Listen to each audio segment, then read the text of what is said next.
এখানে বসে আছেন হাজার হাজার হাফেজের ওস্তাজ। আপনাদের বাড়ি কি জেলায়? গোপালগঞ্জ। তো সমস্যা না ভাই, এটা ঠিক হয়নি। এই জেলার লোক আমারে খুব কষ্ট দিয়েছে। যেহেতু নবীজি মোহাম্মদ রাসূলুল্লাহকে আল্লাহ পাঠিয়েছিলেন মক্কায়, আবু সেহেলকেও পাঠিয়েছিলেন কোথায়? হাজার হাজার হাফেজ তৈরি করছে, শুধু দেশীয় না, জাতীয় না, আন্তর্জাতিক মানের। পৃথিবীর 257টা রাষ্ট্র পেছনে ফেলে যারা বাংলাদেশের সম্মান বয়ে আনে, তাদের উস্তাজ, আমারও উস্তাজ। কুমিল্লাবাসী, আজকের ফজর পর্যন্ত আমাদের প্রথম কাজ হবে দোয়া পড়া। দোয়া হাত তুলে করেন, আর হাত ছেড়ে দিয়ে হাতকে চলতে ফিরতে করতে পারেন, কোনো অসুবিধা নেই। দোয়ার ভেতরে সর্বপ্রথম দোয়া থাকবে আপনার গুনাহ মাফের দোয়া।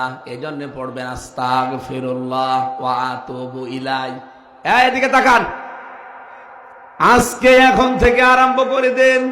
যেহেতু এখন আমরা একটা ইবাদতে আছি, এই ইবাদতটা শেষ হলেই যতক্ষণ আপনার শরীরে কোলায়, আপনি এই আমলটার ভেতরে থাকবেন আস্তাগফিরুল্লাহ ওয়া আতুবু ইলাই।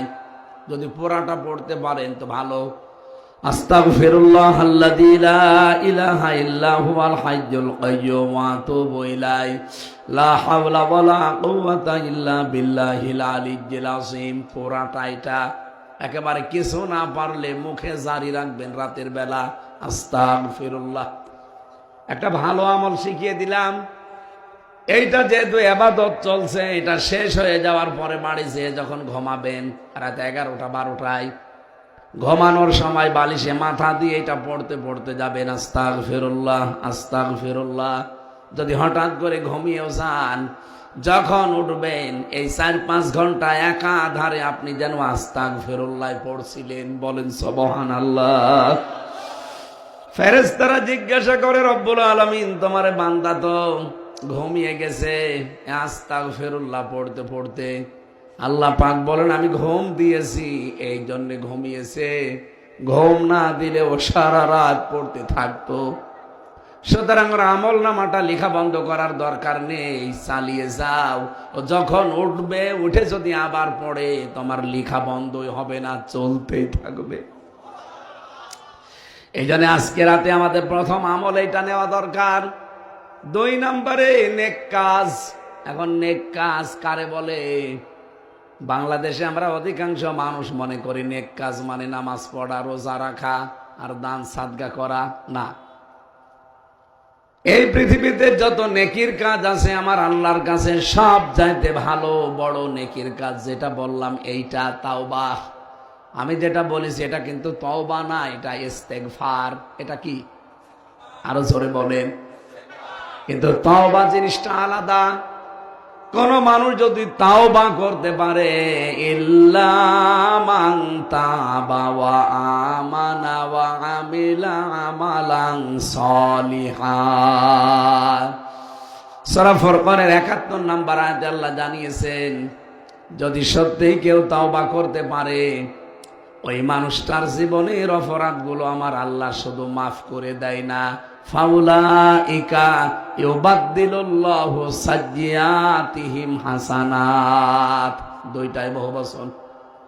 এখানে যারা আলেম আছে, ফাউলাইকা ইসমে ইশারা দিয়ে আল্লাহ যেন জানাতে চেয়েছেন, এই যে কুমিল্লার এই তিতাসের এই তালুক পাড়া এই জগৎপুরে যারা বসে বসে আল্লাহর কোরআন শুনছে, এই মানুষগুলো আল্লাহ যেন কুদরতের হাতের আঙ্গুল এভাবে দিয়ে বলছে, এই মানুষগুলো কি? এই মানুষগুলো কি? ইউবাদদিলুল্লাহ, বাদদালা ইউবাদদিলু, এটা মুজারে, বর্তমান ভবিষ্যৎ, প্রেজেন্ট ফিউচার। এই মানুষগুলোর আমি আল্লাহ বদল করে দিচ্ছি, ভবিষ্যৎও দেব। কি বদল করব? সাজ্জিয়াতিহিম, তাদের সাজ্জিয়াত অপরাধগুলো, হাসানাত এটাও বহু বচন, নেকি দিয়ে। সুতরাং আজকের এই অনুষ্ঠানে এসে আমাদের ভুল হয়নি, লসও হয়নি, যদি তাওবার নিয়তে বসতে পারি। জীবনের অপরাধগুলো মাস্ট বি আল্লাহ আজকে ক্ষমা করে দেবে, এবং ওই জায়গাটা আল্লাহ ফাঁকা রাখবে না। তাওবা করলে ওই জায়গা আল্লাহ পাল্টিয়ে দেয় নেকি দিয়ে। আপনি আস্তাগফিরুল্লাহ যতবার পড়বেন, যতবার আস্তাগফিরুল্লাহ পড়বেন আল্লাহ পাক আপনার উপরে খুশি প্রকাশ করবে যে হ্যাঁ আমি খুশি। কিন্তু ইস্তেগফার না, কেউ যদি তাওবা করতে চায় ওই মানুষগুলোর প্রতি আল্লাহ শুধু খুশি হয়ে যায় না, ওর পেছনের অপরাধগুলো আল্লাহর একটাও রাখেন না। কোন অপরাধ যদি কেটে দেয় ওই জায়গাতে কিন্তু আমার আল্লাহরও কিছু বসায়, সেটা হচ্ছে নেকি। কুমিল্লার তিতাস থানায় গিয়ে দেখেন এই দেশে যারা অপরাধী তাদের তালিকা করা আছে, চার্ট দেওয়া আছে। আপনি যদি ওই মামলা থেকে অব্যাহতি পান, ওই খাতায় যে নাম লেখা আছে অপরাধীর খাতায় আপনার নাম কিন্তু কেটে বাদ দেবে না, থাকবে। আপনি আবার অপরাধ করবেন, আবার নতুন করে খাতায় নাম উঠবে থানায়।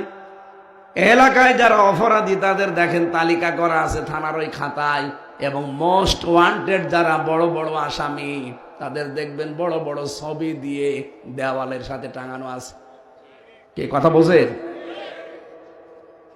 আপনি অপরাধ করে মামলা দিয়েছে, মামলা থেকে অব্যাহতি নিয়েছেন, আপনি মনে করছেন আপনার নাম কাটা যাবে না, নামটা থেকে যাবে।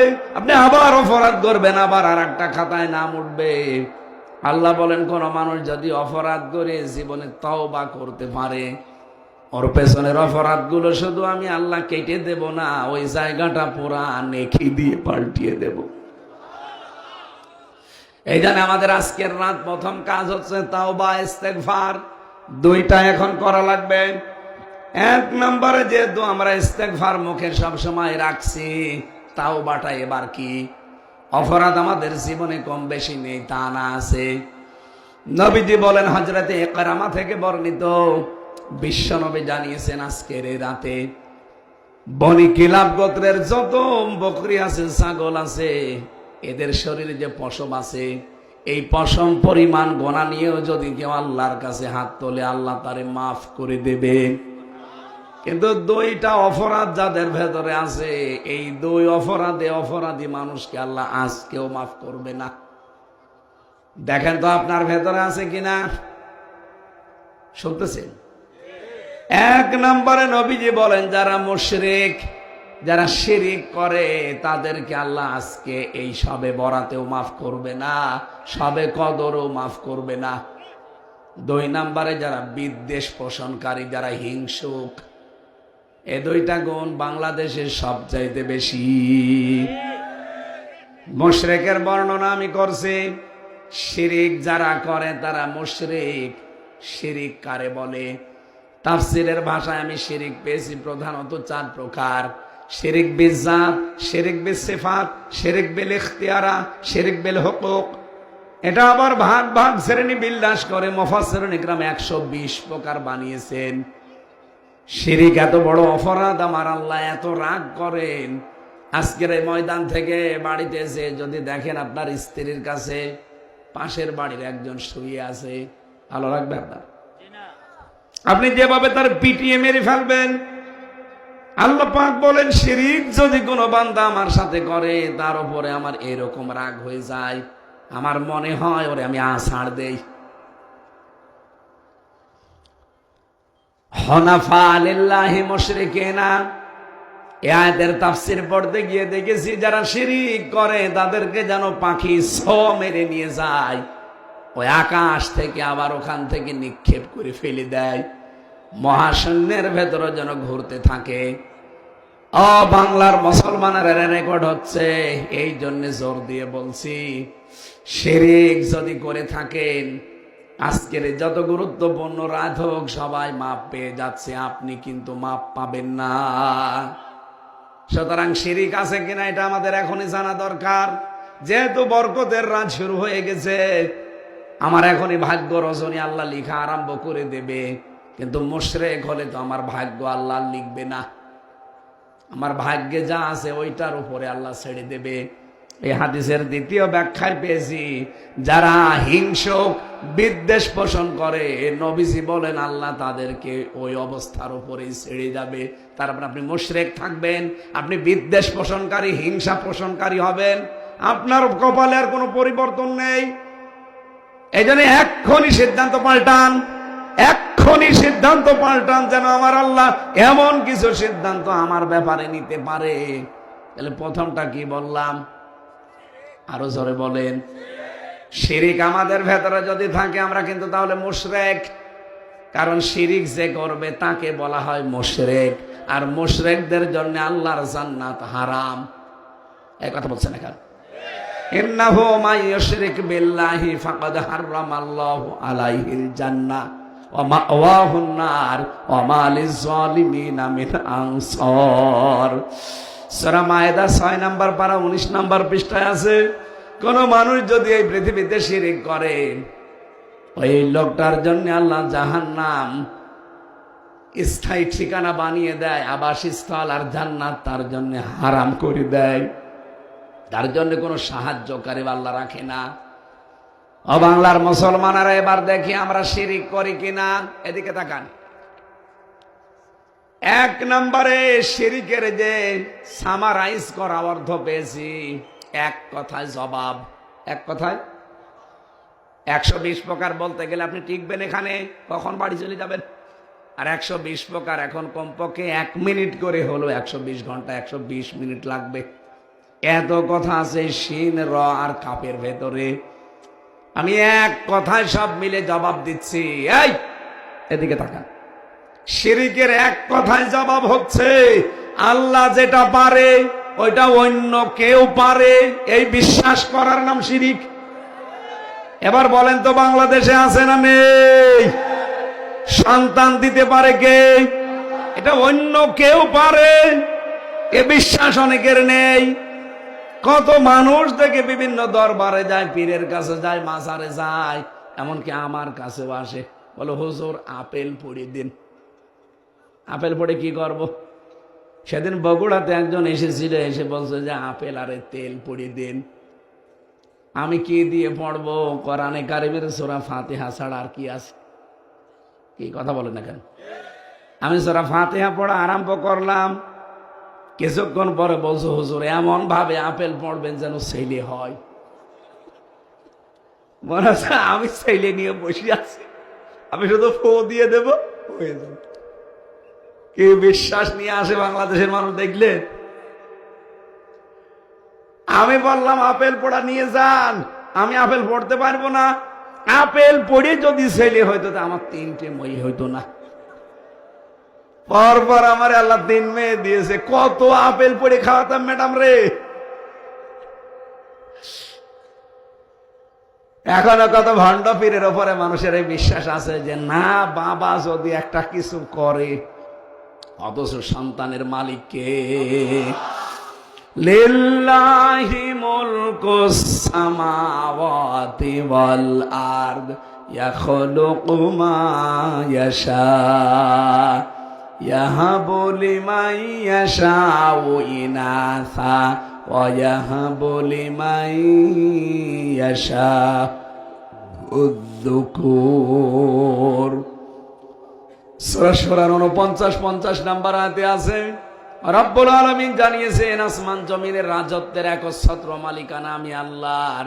আমি যা ইচ্ছা তাই তৈরি করি, কাউকে মেয়ে দেই, কাউকে ছেলে দেই। এই বিশ্বাসটা আজকে পাল্টাতে হবে। যে আওয়াজ যত দূর যাচ্ছে, রেকর্ডও যাচ্ছে, এখন লাইভ চলছে, তামাম দুনিয়া চলছে। যারা শুনতে পাচ্ছেন, সন্তান কেউ দিতে পারে না। যদি দিতে পারতো তাহলে ইব্রাহিম নবী 86 বছর বয়সে একটা সন্তান পেয়েছিলেন। কত?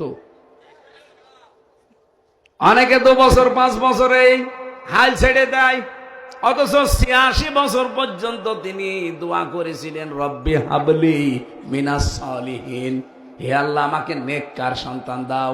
কেন তিনি পারতেন না কোনো মাজারে যেতে, কবরে যেতে? কথা বলেন না কেন? তিনি যেই দেশের বাসিন্দা, ওই দেশে তো বহু নবী আল্লাহ পাঠিয়েছিলেন। আরে ভাই, সাধারণ মানুষের কবরে যাওয়া লাগতো না, নবীদের কবরে যেত। নবীদের কবরে যে বলতে পারতো না যে নবী একটা সন্তান আমারে দেন। তারপরও 1 বছর না 2 বছর না 86 বছর, 86 বছর একাধারে তিনি দোয়া করেছিলেন। 86 বছর পরে আল্লাহ তার দোয়ার জবাব দিয়েছে। ফাবাশশারনাহু বিগুলামিন হালিম। কত বছর পর? 86 বছর পরে আল্লাহ বলেন, যাও তোমাকে হালিম দিলাম। হালিম মানে চাচা হালিম, কোন হালিম? চাচা হালিম, মামা হালিম না। আল্লাহ বলেন তোমার আমি ধৈর্যশীল সন্তান দিলাম, যাও। হযরত ইব্রাহিম এই দোয়াটা যখন কবুল হয়েছে, জিবরাইল যখন জানিয়েছে, তখনই তিনি সিদ্ধান্ত নিয়েছেন যে কেমন হালিম দিয়েছে, আমি হালিম দেখব। খুব ভালো করে খেয়াল করবেন, এখানে একটা তথ্য আছে। হযরত ইব্রাহিম নবী মাত্র 13 বছর বয়স হয়েছে সন্তানটা, আর তিনি চলে গেলেন, যে বললেন ইয়া বুনাইয়া ইন্নী আরা ফিল মানাম আন্নী আযবাহুকা ফানজুর মাযা তারা। আমি স্বপ্নে দেখলাম তোমাকে জবাই করছে, এখন তুমি বলো তোমার রায় কি? অকুমিল্লাবাসী বিধানটা পালন করবে কার? উনি যে স্বপ্ন দেখেছিলেন, নবীদের স্বপ্ন কিন্তু ওহি। নবীদের স্বপ্ন কি? উনি নিজে স্বপ্ন দেখলেন আল্লাহর বিধান এইটা উনি পালন করবেন। কোন কারণে সন্তানের অনুমতি চাওয়া লাগবে বলেন? খেয়াল করবেন, এখানে একটা শিক্ষা বললাম আছে। কেন সন্তানের অনুমতি নেওয়া লাগবে? আর সন্তান কি খুব বড়, মাত্র 13 বছর, ও কি বোঝে? তিনি চিন্তা করলেন আমি যেহেতু 86 বছর একাধারে দোয়া করেছি যে রব্বি হাবলি মিনাস সলিহিন, হে আল্লাহ আমাকে নেককার সন্তান দান করো। অনেক মানুষ আমরা কিন্তু এই দোয়া করি না? এই দোয়ার মানে জানেন? এক ইমাম সাহেব এই দোয়া করতো একাধারে প্রতিদিন, নামাজে গেলেই শুধু বলে রব্বি হাবলি মিনাস সলিহিন। এক মুসল্লি একদিন বলছে, হুজুর সারা জীবন দেখলাম শুধু একই দোয়া পড়েন, আর দোয়া জানেন না? জানি। তে এ দোয়া পড়েন কি? এ দোয়ার মানে কি বলেন? ইমাম সাহেব বলছে দোয়ার মানে আমি জানি না। এ দোয়ার অর্থ জানেন না, দোয়া পড়ে যাচ্ছেন। এই যুবক বলছে ঠিক আছে, আমি একজনকে জিজ্ঞাসা করবো। এক ভালো আলেমের কাছে গিয়ে বলছে আমাদের ইমাম সাহেব সারা জীবনে একই দোয়া পড়ে, কিন্তু দোয়ার অর্থ কি উনি জানে না। এ দোয়ার অর্থ কি? আলেম বলছে এটা দোয়া না, এটা কোরআনের আয়াত। সূরা সাফফাতের 99 নাম্বার আয়াতে আছে, হে আল্লাহ তুমি আমাকে একটা নেককার সন্তান দান করো। ও মনে করছে এই যুবক ইমাম সাহেবের বাড়ি সে কোথায়, কোন জেলায় এসেছে আমাদের এখানে এত বছর, এমন হয় ছেলে মেয়ে হয় না? যে বলছে হুজুর দোয়ার অর্থ তো আপনি জানেন না, আপনার ছেলে মেয়ে কয়টা? বলছে 11টা। 11টা ছেলে মেয়ে, এরপরও আপনি দোয়া পড়ে যান, আপনার লজ্জা আছে কেন? আপনি তো এই দোয়ার অর্থ জানেন না। আমি এই দোয়ার অর্থ জেনে এসেছি। এ দোয়ার অর্থ হচ্ছে আল্লাহ তুমি আমাকে নেককার সন্তান দান করো। 11টা হয়ে গেছে, এরপরও আপনার দোয়া থামে না, আপনি কি দেশ ভরে ফেলবেন? ইমাম সাহেব বলছে বাবাজি এ দোয়ার মানে এই, আমি যদি আগে জানতাম তো 11 বছর আগে বাদ দিতাম। আমি তো আর জানি না, আমি পড়িয়েই যাই, আল্লাহ দিয়ে যায়। হযরত ইব্রাহিম তো এরকম না, চিন্তা করলেন আমি দোয়া করেছি 86 বছর ধরে, উনি যে হালিম দিলেন আমাকে, গোলামিন হালিম, কেমন হালিম দিয়েছে আমি আজকে পরীক্ষা করব। এই জন্য তিনি অনুমতি চাইতে গেছে সন্তানের কাছে। এই ভালো করে খেয়াল করেন, উনি কিন্তু অনুমতি নেওয়ার মানুষ না, কারণ উনি আল্লাহর হুকুম পেলেই কোনো প্রশ্ন করেছেন কোনোদিন? কোরআনে ওনার জীবনী সম্পর্কে আমি 50টা পরীক্ষা পেয়েছি, একটা পরীক্ষায়ও জীবনে তিনি ফেল করেননি।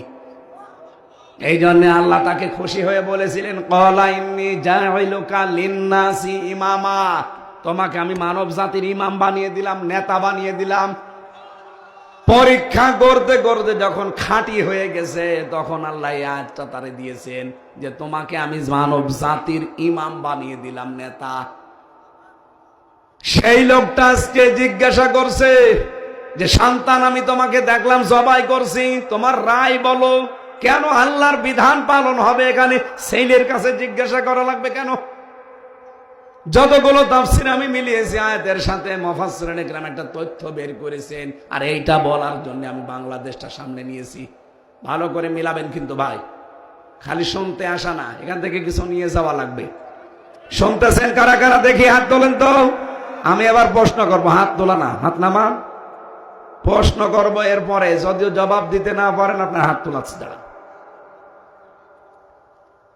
হযরত ইব্রাহিম বলেন, আমি যে দুয়ার ফসল পেলাম গোলামিন হালিম, আমার হালিম, আমি আজকে দেখবো এটা চাচা হালিম না মামা হালিম।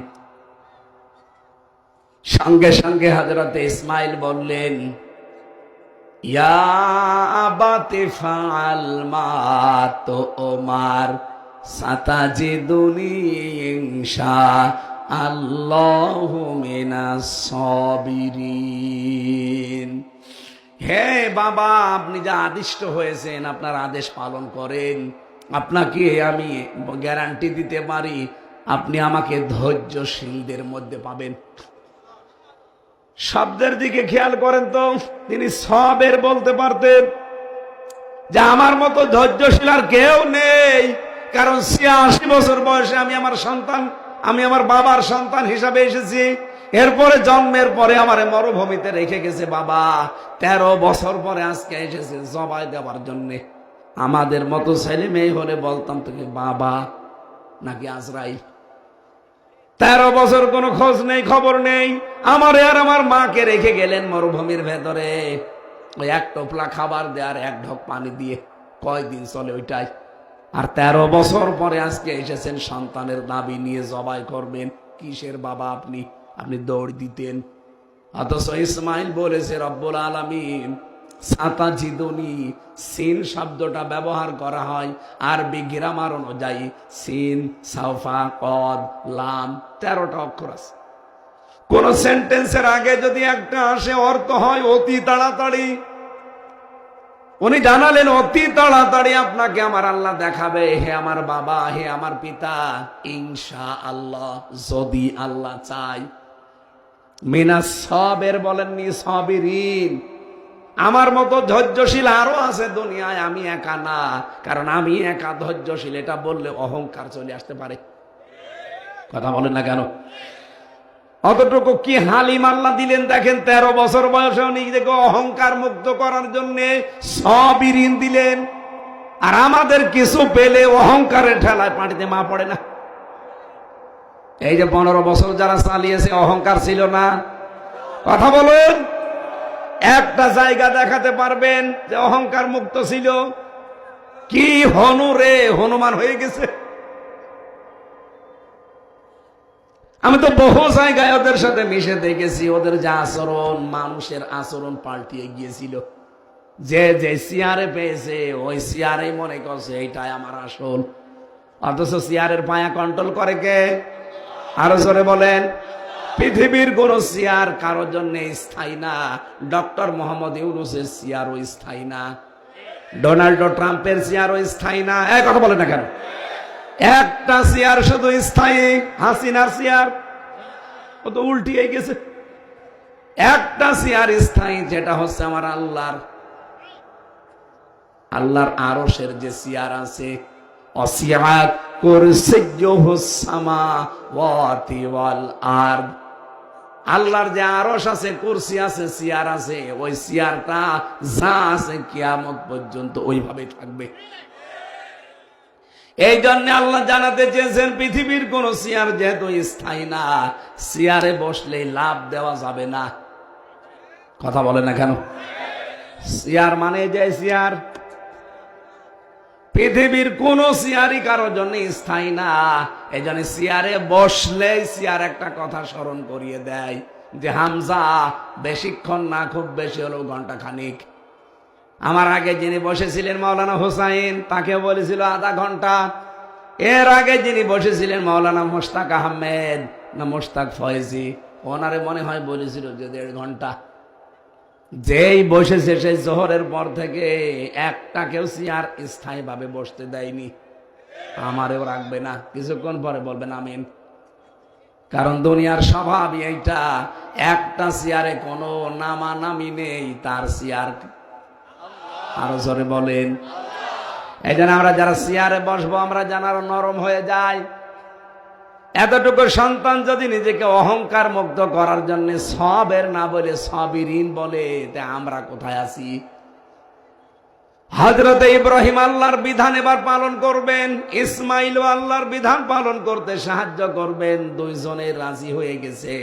আল্লাহ পাক বলেন ওই সময় ডাক দিলাম, ফালাম্মা আসলামা ওয়া তাল্লাহু লিল জাবিন। এখানে আলেম না এগুলো? আসলামা দিবসন। আল্লাহ বলেন দুইজনে যখন এগ্রি হয়ে গেছে, রাজি, ইব্রাহিম জবাই করার জন্য রাজি, ইসমাইল জীবন দেওয়ার জন্য রাজি, তখন আল্লাহর বিধান কিন্তু কায়েম হয়েছে। কথা বলেন না কেন? এখন ইব্রাহিম যদি বলতেন আমি জবাই করব, ইসমাইল নবী যদি বলতেন না আমি জবাই হব না, বলেন তো আল্লাহর বিধান কায়েম হইতো? আরো জোরে বলেন। বাংলার মুসলমানেরা সামনে কিন্তু সময় আসতেছে, আর আজকে যেহেতু ভাগ্য রজনী লেখা হবে, এই জন্য আল্লাহ আজকের এই গুরুত্বপূর্ণ রজনীতে এমন সিদ্ধান্ত তিনি যেন বাংলাদেশ সম্পর্কে লেখে, আমরা এই দেশে যারা দায়িত্ব সামনে পাবে তাদেরকে ইব্রাহিমের মতো দেখতে চাই।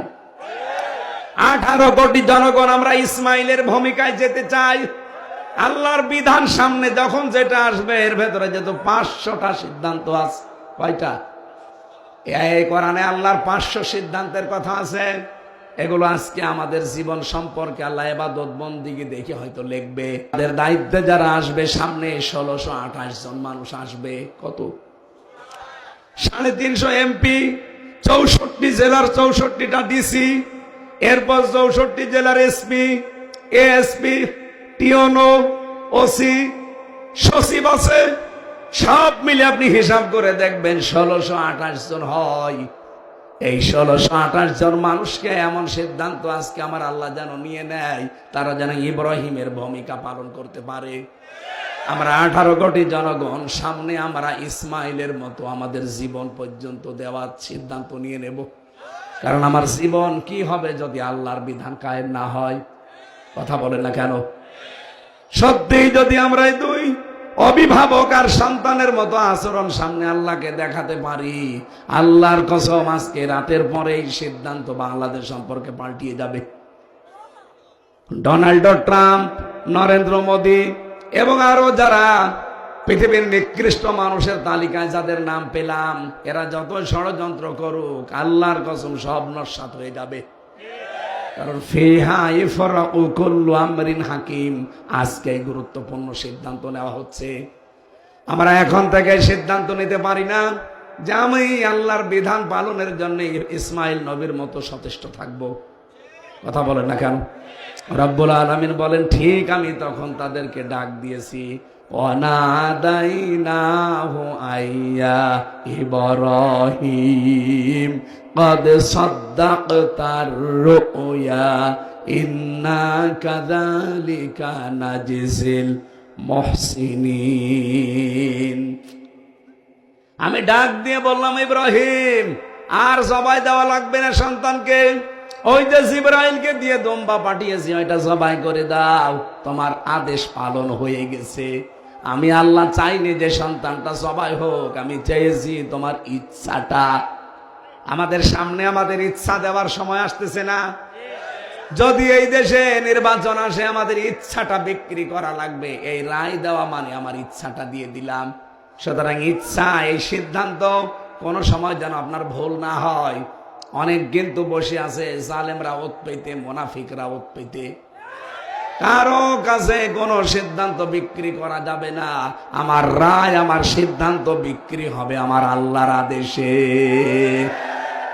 এটা আজ অনেকে বুঝে ফেলেছে, এই জন্য বলে এটা রাজনীতি, এটা দুনিয়ার কাজ, এটা ধর্ম ব্যবসা। তোমারে ভোট দিলে ওইটা হয় ইবাদত, আর আমারে দিলে রাজনীতি হয়। অত পাগল আর নেই আমরা। আমাদের ব্যবহার করা 54 বছর অনেকে ক্ষমতার চেয়ারে বসে আমাদেরকে জেল খাটিয়েছে। এখানে সিদ্ধান্ত আমরা অলরেডি নিয়ে ফেলেছি, আমাদের কেউ সিঁড়ি হিসাবে ব্যবহার করে আমাদের উপরে আর অত্যাচার করতে পারবে না। এদেশের মুসলমানদেরকে জঙ্গি বানান আপনি বাইরের দেশের কাছে। কই 6 মাস 8-9 দিন হয়ে গেল, কই এই 6 মাস 8 দিনে এই দেশে তো একটাও জঙ্গি নাটক হয়নি। কারণ যে জঙ্গি নাটক লেখবে সে পালিয়েছে, আর যারা সাজাবে তারা তো পলাতক। এ বাংলাদেশের জঙ্গি নাটকই লিখতো হাসিনা, আর এটা বাস্তবায়ন করতো কাউন্টার টেরোরিজমের ওই মনিরুল আর আসাদুজ্জামান। আরে ভাই, আমার নিজের চোখে দেখা, আমি নিজে দেখেছি। ওরা নিজেরা আমার ধরে নিয়েছে, বলছিল কিসের জঙ্গি?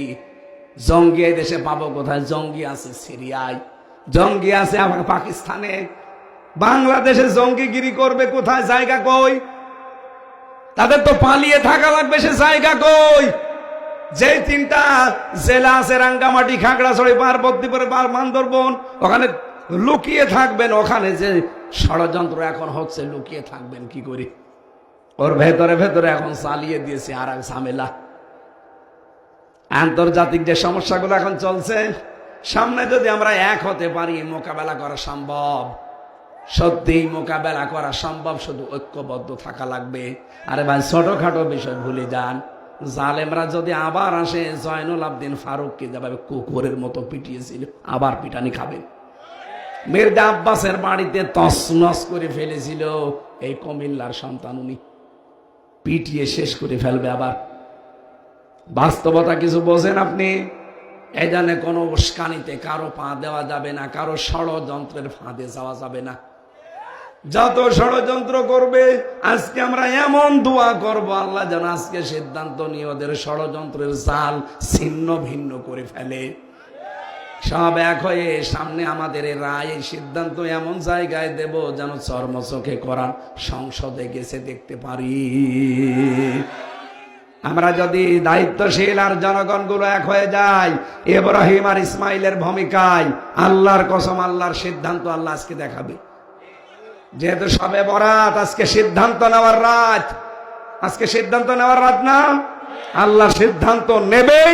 আর আমরা আশা করছি আল্লাহ ভালো সিদ্ধান্ত নেবে।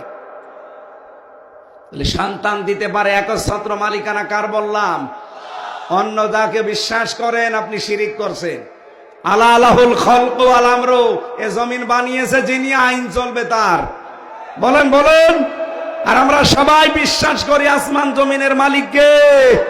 সুতরাং এই দেশে আল্লাহর আইন বাদ দিয়ে অন্য আইন যারা কায়েম করতে চান, আপনি মুশরিক। একেবারে টাটকা কথা, কোনো ব্যাখ্যা লাগবে না। আল্লাহর আইন বাদ দিয়ে অন্য কারো আইন যদি কেউ এই দেশে কায়েম করতে চায়, সে মুশরিক। তার জন্য আজকে সবে বরাতেও ক্ষমা নেই। সুতরাং সিদ্ধান্ত পাল্টান।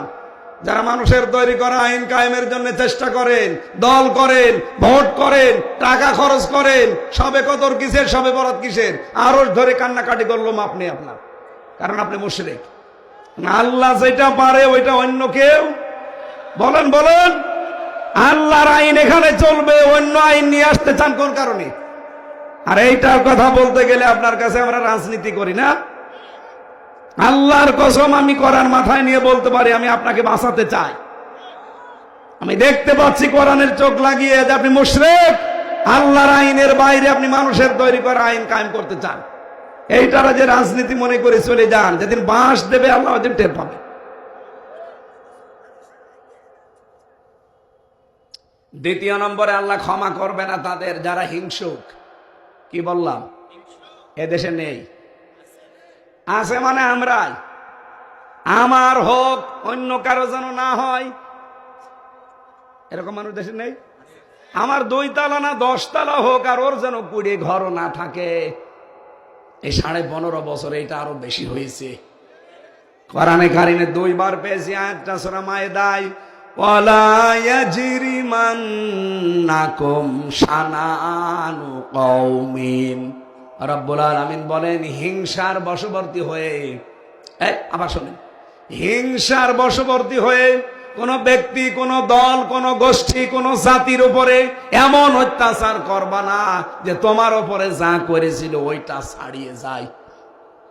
এর আগে হয়তো অনেকে অত্যাচারিত হয়েছে, সেই অত্যাচারের শোধ তুলতে গিয়ে যদি এখন আপনি এমন কিছু করেন, ওরা 15 বছরে যা করেছে আপনি একদিনে তাই করছেন না। যদিও এটা করা আমাদের দ্বারা সম্ভব না, কারণ এই 15টা বছরে 14 বছর যেই লোকটা আয়না ঘরে ছিল, তার কাছে আপনি কোন মুখ নিয়ে যাবেন? যে লোকটা 8 বছর আয়না ঘরে বান্ধা অবস্থায় ছিল, কোন মুখ নিয়ে যাবেন? আপনি ক্ষমা চাইলেই ক্ষমা করে দেবে সে? আপনি 5 মিনিট সেখানে কাটান তো, এমন ভয়ঙ্কর ঘর, চারিদিকে অন্ধকার, শুধু লাইটের আলো ছাড়া কোনো আলো নেই। এরকম জায়গায় আপনি কল্পনা করতে পারেন যে আপনি 5 দিন থাকতে পারবেন? অথচ একটা মানুষ সেখানে 8 বছর 10 বছর 14 বছর কাটিয়ে এসেছে। আমার কাছে মাপ চান, আমি 3 বছরের কথা ভুলে যাব, মাফ করে দেব। কিন্তু যে লোকটা 8টা বছর তার স্ত্রী ছাড়া সন্তান ছাড়া কি স্যাক্রিফাইস তার জীবনে। আজকে ব্যারিস্টার আরমান টকশোতে বলছিল যে আমার মেয়ের সামনে থেকে আমারে ওরা তুলে নিয়ে এসেছে। যেদিন গুম করে আমারে, আজ থেকে 9 বছর আগে, সেই দিন আমার মেয়ের কাছ থেকে আমারে তুলে নিয়ে আসলো। ছোট্ট মেয়েটা আমার বুকের ভেতরে ছিল, টান দিয়ে ওরা ফেলে দিল। আমার সামনে থেকে তুলে নিয়ে এসেছে। আজ 8টা বছর আমি যে কিভাবে কাটিয়েছি ওই একটা ঘরের ভেতরে। উনি নিজে কাঁদছিল দেখলাম। এমনি মানুষের চোখ দিয়ে পানি বের হয়। উপস্থাপকা যেটা এবং 3 জন বসে আসে পাশে, সবাই হাউমাউ করে কাঁদ, শুধু বর্ণনা শুনে। যাই দিন স্বাধীন হয়ে গেছে, আমি তো জানতাম না যে দেশ স্বাধীন হয়ে গেছে 24-এর 5 আগস্ট। ওরা ওই দিন স্বাধীন হয়ে যাওয়ার পরে রাতের বেলা, 5 তারিখে রাতের বেলা, আমরা তো দুপুর 2টার ভেতরে জানলাম যে দেশ শেষ, মুক্ত। আর ওই দিন রাত 12:30 1টার দিকে নাকি ওনাকে নিতে গেছে এই চোখ মুখ বাঁধা কয়েকজন, যে বলছে চলেন। কোথায়? ও মনে করছে আমার মনে হয় মেরে ফেলবে, কালেমা পড়তেছে। হঠাৎ হাত মুখ বাঁধা অবস্থায় তুলে নিয়েছে গাড়িতে। 2 জন তার বডির উপরে বসেছে। সারা রাত গাড়ি চালাচ্ছে, চালাতে চালাচ্ছে মিরপুরের ঢাকা দিয়াবাড়ি, ওখানে এক রাস্তার পাশে গাড়ি থেকে ফেলে দিয়েছে। যাওয়ার সময় বলেছে যে কাউকে কিছু বলবি না। উনি নিজে আজকে টকশোতে বলছিল, হাত বাঁধা ছিল, চোখ বাঁধা ছিল। উনি চিন্তা করলেন ওরা যখন বলছে যে যা কাউকে কিছু বলবি না, তার মানে ওরা আমাকে মারবে না, ছেড়ে দেবে। কিন্তু ছেড়ে তো দিয়ে গেল, লাথি দিয়ে ফেলে দিল, কিন্তু আমার হাত তো খোলা নেই। বহু কষ্ট করে হাতটা আমি ছাড়ালাম। আমার চোখের কালো কাপড় এটা আমি খুললাম, খুলে একটা সাইনবোর্ড দেখতে পেলাম, দেখি দিয়াবাড়ি মিরপুর লিখা। চিন্তা করলাম যে আমার পরিচিত জায়গা। ওখান থেকে আস্তে আস্তে ফজরের আজান শুনলাম, এক মসজিদে যে নামাজ আদায় করলাম। কারণ 8 বছরে আমার চেহারা পুরা পাল্টিয়ে গেছে। আর আমি জানিও না যে দেশটা স্বাধীন হয়েছে, ও জানেও না। পরবর্তীতে ওনার এই মসজিদে নামাজ পড়ে ইমাম সাহেবকে বলছে, এখনো যেহেতু মনের ভেতরে ভয়, কারণ আমি তো জানি না যে দেশটা মুক্ত হয়েছে। আস্তে আস্তে ইমাম সাহেবকে বলছে যে এখানে হাসপাতাল আছে, হ্যাঁ আছে, আপনি আমরা নিয়ে চলেন। পরিচয় দিলে না জানি আবার কোন বিপদে পড়ি। হাসপাতালে যাওয়ার পরে হাসপাতালের ডাক্তারদের কাছে তখন পরিচয় দিয়েছে, আর যে হাসপাতাল নিয়ে গেছে ওইটা ওনার বাবার তৈরি করা, মীর কাসেম আলীর। তখন পরিবারের কাছে খবর দিয়েছে, ওরা এসে দেখে চেহারা পুরা পাল্টিয়ে গেছে। ব্যারিস্টার আরমানের 8 বছরের চেহারা আগে দেখেন, একেবারে মনে হচ্ছে যে রাজার ছেলের মতো। অথচ 8 বছর পরে তার চেহারা কি উল্লুক ভল্লুক হয়ে গেছে। তার নিজের মা আর স্ত্রী ছাড়া কেউ চিনতেই পারেনি। অথচ ওই হাসপাতালে উনি কতবার গেছে। পরবর্তীতে চিকিৎসা নেওয়ার পরে আজকে যখন শুনছিলাম, দেখছি হাউমাউ করে লোকটা কাঁদছে। কাঁদারই কথা। আমি মাত্র 10 দিন ছিলাম, তাই আমার জীবন শেষ হয়ে গেছে। আর আপনি কল্পনা করতে পারেন নিজে ওই জায়গায় দাঁড়ান, 8টা বছর একটা ঘরের ভেতরে মানুষ কিভাবে পার করতে পারে। হিংসার বশবর্তী হয়ে এই কাজগুলো করেছিল দেশে এই মহিলা। খালেদা জিয়ার উপরে হিংসা ছিল, এজন্য বাড়ি থেকে বের করে দিয়েছে এক কাপড়ে। আলেমদের উপরে এত হিংসা ওর জন্মিয়েছিল, আলেমদের নামে ধর্ষণ মামলা পর্যন্ত দিয়েছে।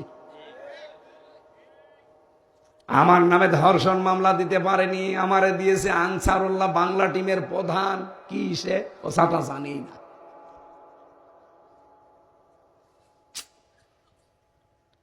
এই জন্য হিংসা যাদের ভেতরে আজকের রাতেও কিন্তু তাদের মাফ হবে না।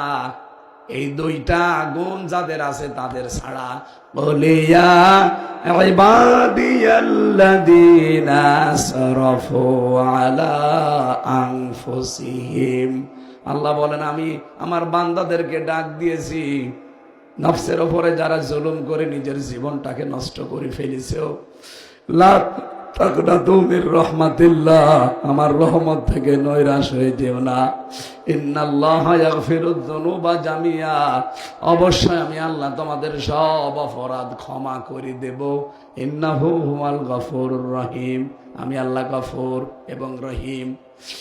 কুমিল্লাবাসী, আজকের রাতে এমন এমন কাজে আঞ্জাম দেবেন, আশপাশের বাড়ি, আশপাশের গ্রাম,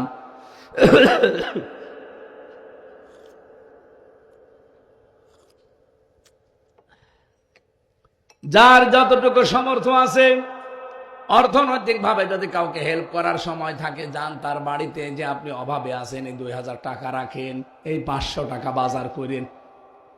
শুনলাম আপনার ছেলে পরীক্ষা দিচ্ছে, বই কিনতে পারে না, এই নিন 500 টাকা, 1000 টাকা।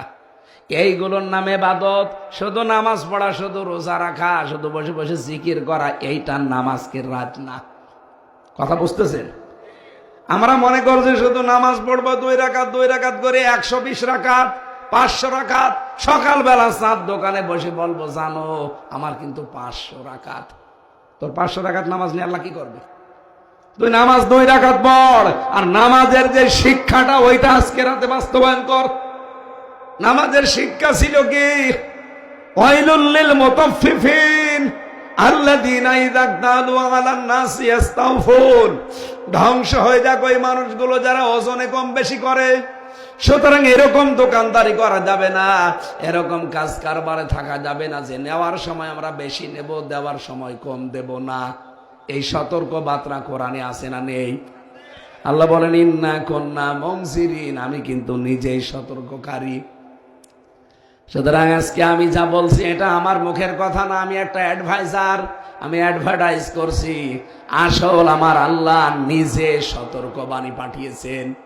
এগুলো আমি বই আকারে, কোন আমলে কোন জান্নাত, কোন কাজে কোন জাহান্নাম, এবং মেয়েদের দাম্পত্য জীবন সম্পর্কে সমস্যা এবং তার সমাধান, এগুলো লিখেছিলাম বই আকারে। কণ্ঠ যেহেতু সাপোর্ট দিচ্ছে না, কষ্ট হচ্ছে কথা বলতে, গলা ভেঙে যাচ্ছে।